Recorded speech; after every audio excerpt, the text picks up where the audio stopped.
Okay, next study is Shelley's going to talk to us about iBRA. So this is something led by the breast surgeons, but we're going to get involved as plastic surgeons in this as well. Ollie is our training lead. Shelley, just like to introduce the topic to us. Thank you. Well, thank you very much for this opportunity to come and speak to you today. I'm Shelley Potter. I'm a general surgeon with interest in oncoplastic breast surgery and an academic lecturer in Bristol. And I'm going to talk to you today about the iBRA study. And to be quite honest, I'm totally terrified if you can't give the discussion about nail beds. The breast reconstruction talk is going to be completely and utterly out there. But, so, anyway, implant-based breast reconstruction is the most frequently performed type of breast reconstruction in both the UK and the US. It's traditionally a two-stage procedure that involves putting in an expander, inflating it over time, and then replacing it with an implant at a second operation. Over the last 10 years or so, practice has completely changed. Acellular dermal matrices like Stratis have led to the development of a single-stage procedure that potentially allows us to place a definitive implant in one operation, offering huge potential benefits to patients, both in terms of saving hospital admissions, procedures, but also improving cosmetic outcomes through better definition of the inflammatory fold and better lower hole projection. And despite the rapid uptake of these procedures, there's absolutely no evidence to suggest any of these potential benefits in the literature. There's been a single randomized control trial done in America looking at single-stage reconstruction with and without ADM, which isn't what we do here. The trial failed to recruit and it showed no differences between procedures with and without ADM. There are multiple single-centre retrospective case series which don't really advance things very much at all. So what we need is a large, pragmatic, randomised control trial to look at whether single-stage reconstruction is a good idea and how we should be doing it. But before we can do such a trial, we need some information so we can do the right trial with the right design that will have buy-in from patients and from professionals.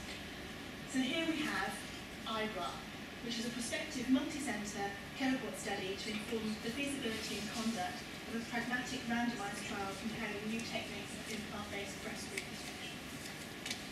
And we're planning to do this with trainees. We want trainees to help us make breast reconstruction evidence-based, and this is your chance to get involved. iBRA's got 4 phases. The first phase is the National Practice Survey. We want to see what's going on, what the variability in practice is. We then want to do a 12-month prospective audit of all the immediate implant-based breast reconstructions, hopefully across the UK. And phases 1 and 2 will inform the design of phase 3.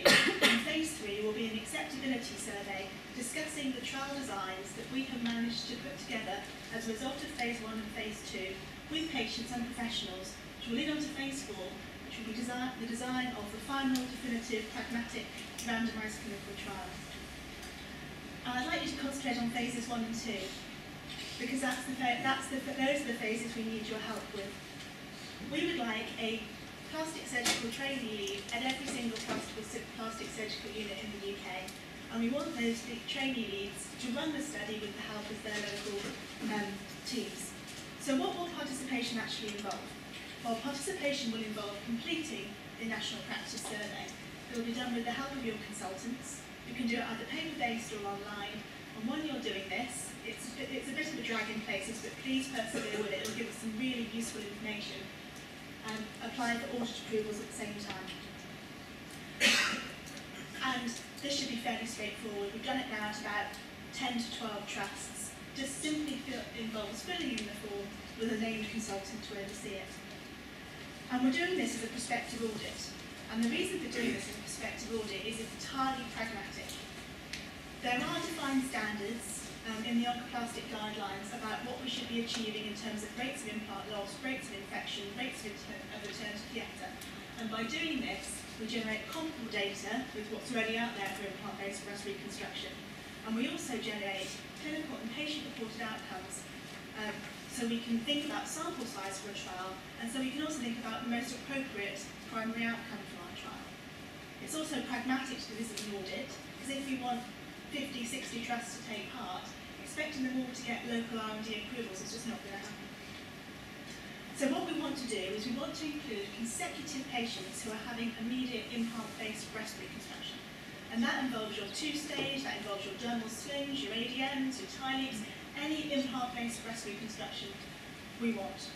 We don't want delayed reconstruction and we don't want revisional surgery. And this is just a very straightforward flow diagram of the study. We want patients who are having immediate implant-based breast reconstruction to be identified from clinics, from multidisciplinary meetings, from operating lists. Give them a local study number, you collect their preoperative data on BMI, breast size, comorbidities, they're admitted for surgery, they have their operation and we collect some data about that, they're discharged and we collect 30-day morbidity data. During this period, we also would like you to recruit them to receive patient-reported outcome measures, exactly the same as the National Mastectomy and Breast Reconstruction Audit, and we administer the breast Q at 3 months and 18 months. We're collecting data via a secure online database called REDCap that's been developed by Vanderbilt University. We don't want any patient identifiable data, but we want you to store a list of patient ID numbers locally. And we're also looking at patient-reported outcome measures. We'd like the team, ideally the trainees, but I know this varies depending on local organisation, to discuss the study with the patients. We've got a patient information leaflet that our patient lead has helped us develop. You can give to patients, and we want their consent. And if they consent to receive the patient information leaflets, those consent forms get returned to us in Bristol, and we will send out the patient-reported outcome questionnaire centrally. The data analysis will be undertaken in Bristol and Liverpool. We're going to do some simple summary statistics, and we're going to see if all those different variations in practice really do influence outcomes. We're going to feed results back to individual units, and individual units have ownership of their own data. And we're going to use all this analysis to actually inform the design of our clinical trial. But we can't do this without you. This is a real opportunity for trainees to start making breast reconstruction evidence-based. And I think it's going to be an absolutely fantastic study.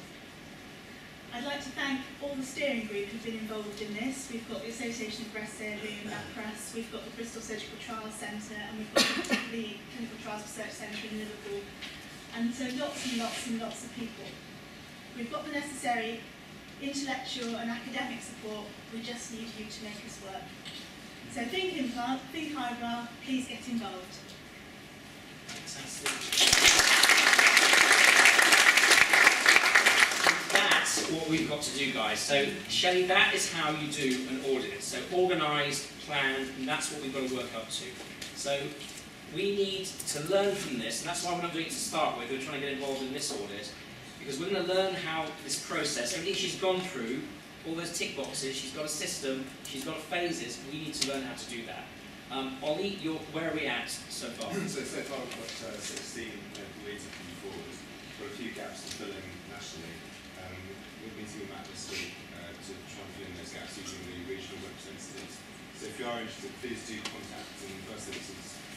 The email address actually on the RSTN iBRA website is iBRA@reconstructivesurgerytrials.net. So it comes to me and Matt.